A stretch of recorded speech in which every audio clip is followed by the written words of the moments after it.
Suatu malam di Amerika, pada tahun 1858, terlihat ada dua pria kulit putih sedang membawa budak-budak kulit hitam. Di masa itu, perbudakan orang kulit hitam masih merajalela, karena memang belum ada undang-undang yang bisa melindungi mereka. Di tengah perjalanan malam, tiba-tiba muncul pria yang menghadang mereka, yang bernama Dr. King. Ia adalah seorang dokter gigi, sekaligus pemburu buronan. Dr. King menjelaskan, kalau saat ini dia sedang mencari buronan penting yang bernama Saver Bersaudara. Ketika dia turun dan memeriksa rombongan itu, salah satu budak bernama Django berkata bahwa dia kenal dengan Saver Bersaudara. Setelah bertanya lebih rinci, Dr. King pun tertarik membeli Django untuk ikut menemaninya mengejar buronan tersebut. Namun dua pria kulit putih di situ mengatakan kalau Django tidak dijual, lalu menyuruh Dr. King pergi. Bukannya pergi, Dr. King malah menembak orang kulit putih itu, lalu membawa Django dan melepaskan para budak lainnya untuk segera pergi.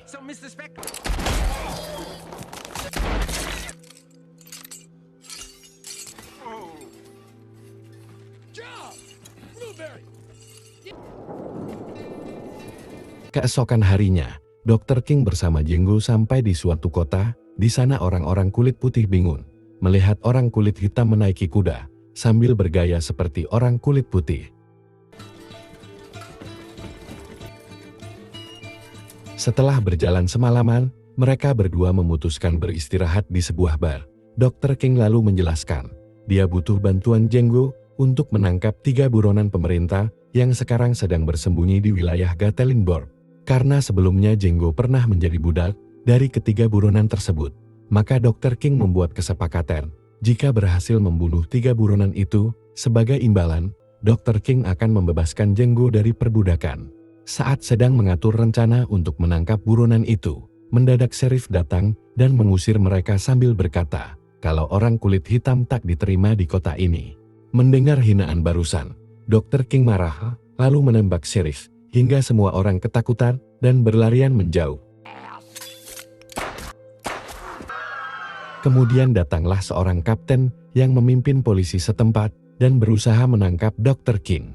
Sambil mengangkat tangan, Dr. King memperkenalkan diri kalau dia adalah seorang pemburu buronan dan seharusnya kapten berterima kasih kepadanya karena sheriff yang barusan dia tembak masuk dalam daftar buronan pemerintah. Karena ternyata sheriff tadi pernah melakukan pencurian sapi di daerah Texas. Awalnya kapten tak percaya. Namun saat Dr. King menunjukkan surat tugas dari pemerintah, kapten terdiam dan tak menyangka, selama ini anak buahnya tersebut masuk dalam daftar buronan. Lalu sang kapten pun membiarkan Dr. King untuk pergi. Dr. King dan Django kemudian melanjutkan perjalanan mereka.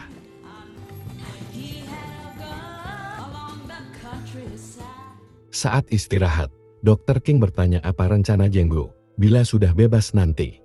Django menjawab, kalau dia ingin mencari istrinya yang bernama Hilda, lalu membebaskannya dari perbudakan. Mereka lalu melanjutkan perjalanan, hingga berjam-jam lamanya berjalan, sampailah di wilayah Gatlinburg. Mereka kemudian menyamar, dan berpura-pura membeli budak, dari orang kaya yang bernama Big Daddy. Sesampainya di rumah Big Daddy, Dr. King mulai memperkenalkan diri, dan menjelaskan kedatangannya. Sedangkan Django ditemani oleh salah satu budak wanita Big Daddy yang kita sebut saja Susi untuk berkeliling di perkebunan. Saat berjalan-jalan, Django bertanya kepada Susi, apakah dia mengenal budak Big Daddy yang bernama Saver Bersaudara berada. Susi pun menunjukkan keberadaan Saver, dan saat itu, Saver sedang menyiksa budak wanita berkulit hitam. Setelah yakin bahwa mereka adalah buronan yang Dr. King cari, Django langsung membunuh mereka.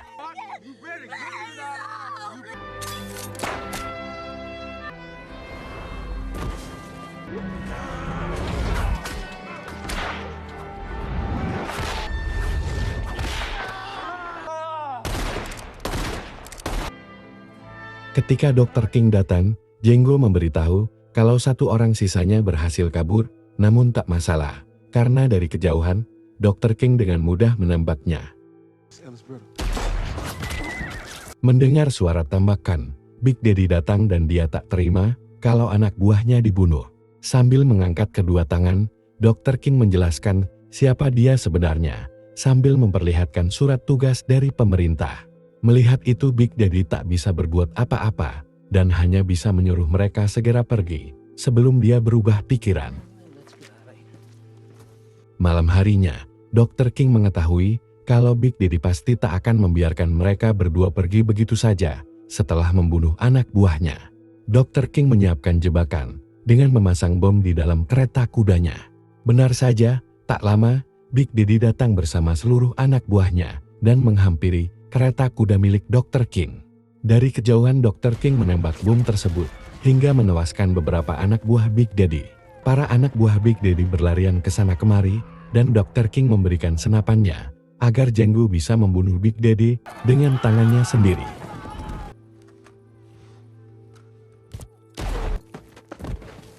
Untuk sementara waktu, mereka bersembunyi di dalam gua.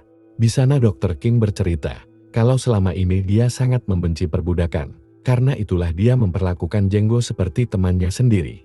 Ia juga menyemangati Jenggu kalau suatu saat nanti Jenggu pasti berhasil menyelamatkan sang istri. Kini, misi membunuh Saver bersaudara telah berhasil dan otomatis kesepakatan mereka berdua berakhir. Sekarang, Jenggu sudah sepenuhnya menjadi manusia bebas. Namun Dr. King menawarkan kesepakatan baru. Bila Jenggu mau menjadi rekannya dalam memburu buronan, maka dia akan membagi sepertiga uang hasil imbalannya untuk Jenggu. Bahkan, jika mereka berdua berhasil mengumpulkan banyak uang hingga musim dingin berakhir, Dr. King berjanji akan mengantarkan Jenggu menemui istrinya ke kota Greenville. Jenggu yang tak tahu harus pergi kemana, akhirnya menyetujui tawaran itu.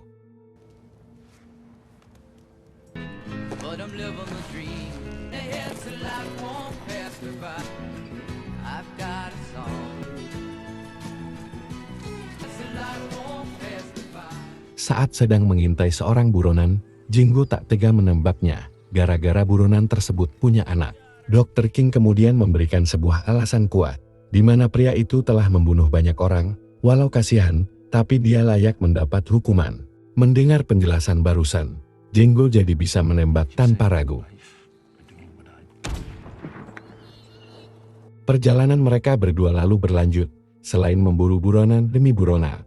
Dr. King juga melatih Jenggu menembak.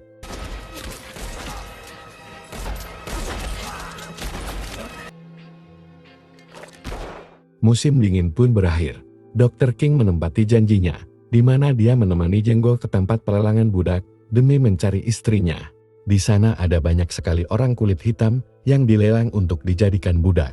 Dari semua daftar nama budak, di situ tertulis nama istri Jenggu yaitu Hilda, yang sekarang menjadi budak seorang pengusaha kaya raya bernama Kelvin.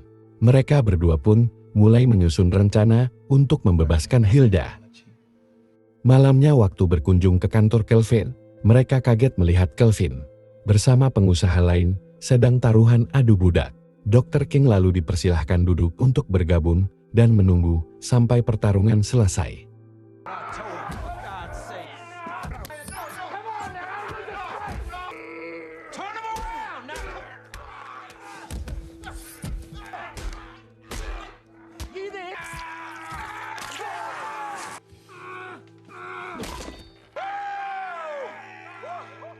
Saat pertarungan berakhir, barulah Dr. King menyampaikan tujuannya, di mana dia ingin membeli budak petarung paling mahal yang Kelvin miliki seharga $12.000. Mendengar tawaran itu, Kelvin mulai tertarik. Besoknya, mereka semua berangkat ke rumah Kelvin. Di tengah jalan, terlihat ada seorang budak berlari ke atas pohon. Kelvin lalu bertanya, kenapa dia melarikan diri sambil menangis. Si budak mengatakan bahwa dia tak bisa bekerja sebagai petarung lagi karena usianya sudah tua. Ia terus memohon agar Kelvin tak menghukumnya dan memberikan pekerjaan lebih layak. Sayangnya Kelvin tak peduli dan memerintahkan anak buahnya untuk membunuh budak tersebut karena sudah tidak dibutuhkan lagi.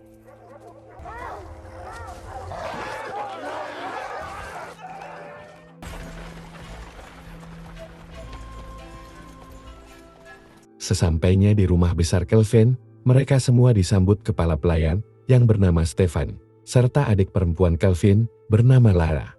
Sebelum masuk, Dr. King dan Jenggu melihat Hilda dikeluarkan dari peti hukuman.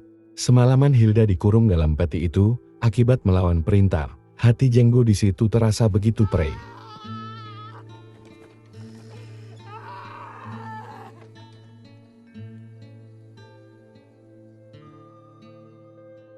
Malam harinya, Lara mengantarkan Hilda ke kamar Dr. King untuk menjadi penghibur. Waktu Hilda masuk, Dr. King lalu menyuruh Hilda agar tetap tenang, dan seketika Jenggo muncul dari pintu belakang hingga membuat Hilda tiba-tiba pingsan.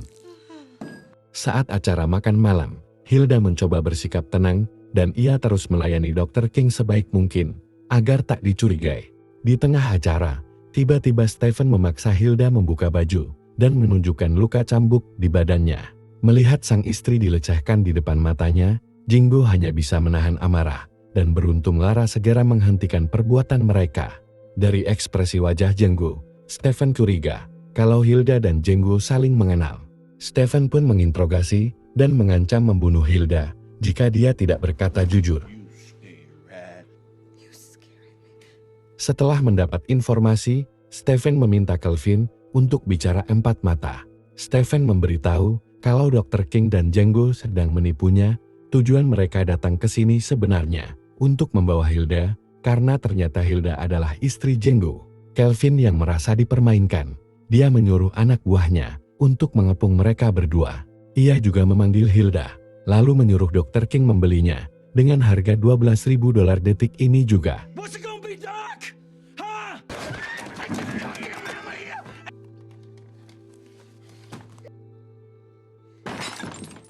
Setelah uang diterima Kelvin, kemudian dia memberikan surat tanda pembelian budak. Namun sebelum pergi, Kelvin menyuruh Dr. King untuk menjabat tangannya terlebih dahulu, agar transaksi jual beli ini sah. Awalnya Dr. King menolak, tapi karena ditodong pistol, mau tidak mau, Dr. King langsung.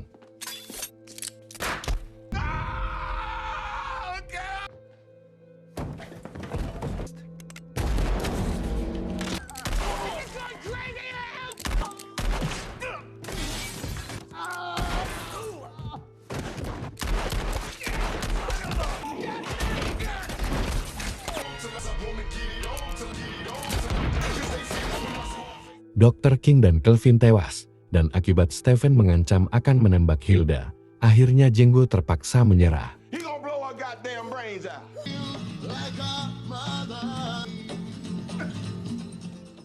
Pagi harinya, Jenggo sudah digantung di suatu tiang dengan kondisi penuh luka cambuk. Stephen lalu datang dan memberitahu kalau Jenggo tak akan langsung dibunuh, tapi dikirim ke tempat penyiksaan di pertambangan agar mati secara perlahan. Sorenya, Jenggo serta 3 budak lain dibawa sekelompok pria kulit putih menuju ke pertambangan. Waktu istirahat, Jenggo berkata bahwa dia bukan budak, melainkan dia adalah pemburu buronan. Jenggo menawarkan ketiga pria kulit putih itu untuk bekerja sama menangkap buronan dengan bayaran uang sebesar $11.000. Untuk lebih meyakinkan, orang kulit putih itu menanyakan siapa sebenarnya Jenggo ke budak kulit hitam lainnya. 3 budak tersebut menjawab kalau Jenggo memang bukan budak. Jenggo datang ke rumah Kelvin bersama seorang dokter kaya raya. Jenggo juga memberikan sebuah kertas buronan kepada orang kulit putih itu. Mendengar jawaban dari barusan, serta melihat kertas buronan yang Jenggo berikan, barulah ketiga pria kulit putih itu mempercayai ucapan Jenggo. Mereka lalu melepaskan Jenggo dan memberinya senjata. Lalu yang terjadi adalah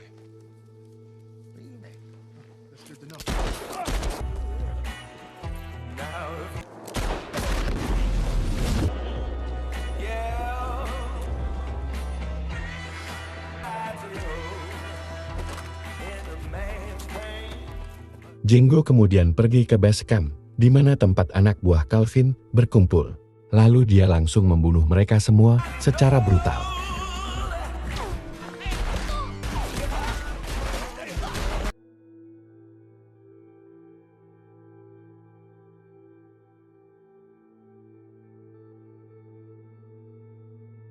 Sesampainya di rumah Kelvin, Jenggo masuk ke gudang dan terlihat jasad Dr. King sudah terbaring kaku. Jenggo hanya bisa menatap sang dokter dan mengucapkan terima kasih atas jasanya selama ini. Ia lalu mengambil surat pembelian Hilda dari dompet Dr. King. kemudian pergi membebaskan Hilda dari tempat kurungan.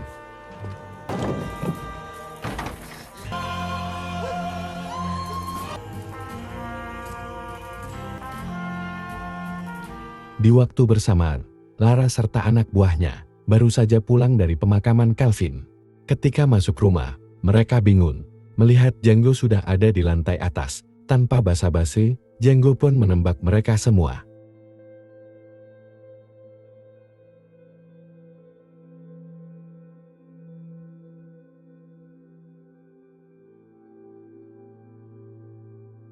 Sekarang hanya tersisa Stephen, dan dia memohon ampun. Django tak peduli, dan sambil berjalan, dia menambak kedua kaki Stephen. Di depan pintu, Django menyalakan sumbu peledak yang sudah dia pasang sebelumnya.